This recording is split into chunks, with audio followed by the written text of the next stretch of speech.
இந்தியாவிலேயே ரொம்பவும் பிரபலமான டைரக்டர்ல ஒருத்தர் தான் நம்ம ஏஆர் முருகதாஸ்.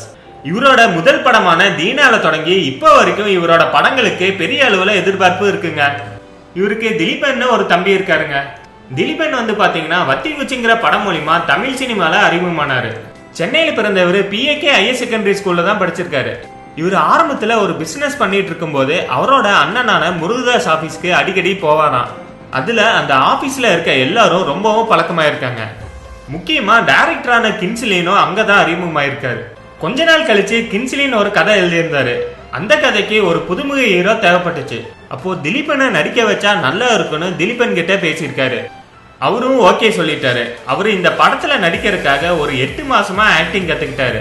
இந்த படத்துக்கு நம்ம முருகதாஸ் தாங்க ப்ரொடியூசர். திலீபன் இந்த படத்துல நடிக்கிறதுக்கு முன்னாடி அந்த ஸ்கிரிப்டோட ரிஹர்சல்ல 2 மாசமா பண்ணிட்டு இருந்தாராம். இந்த வத்தி குச்சிங்கிற படத்துல நிறைய காட்சிகள் ஆட்டோ வச்சே வர்றதுனால இவரு முதல்ல ஆட்டோ ஓட்ட கத்துக்கிட்டாராம். அதுக்கப்புறம் பாடி லாங்குவேஜ் ஆக்ஷன் கொஞ்சம் கொஞ்சமா அதிகம் கத்துக்கிட்டாராம். கடைசியா அந்த படம் ஒரு நல்ல படமா அமைஞ்சிச்சுங்க. இந்த படத்தை பார்த்த முருகதாஸ் என்ன சொன்னார்னா, ஆக்ஷன் சீக்வன்ஸ்லாம் நல்லதா இருக்கு, ஆனா லவ் சீக்வன்ஸ்ல இன்னும் கொஞ்சம் ஹார்ட் ஒர்க் தேவைன்னு அட்வைஸ் பண்ணியிருக்காரு. இப்போ ரீசெண்டா வத்திகுச்சி திலீபன் நம்ம சூப்பர் ஸ்டார் நடிக்க போற படமான காலால கமிட் ஆயிருக்காரு. இவரு என்ன கேரக்டர்ல நடிக்கிறாருங்கிறத படத்தோட ரிலீஸ் அன்னைக்கே தெரிஞ்சுக்கலாம். அடுத்த வீடியோ பார்க்கறதுக்கு முன்னாடி கீழே இருக்க சப்ஸ்கிரைப் பட்டனை கிளிக் பண்ணி எங்க தமிழ் க்ரோ சேனலை மறக்காம சப்ஸ்கிரைப் பண்ணுங்க.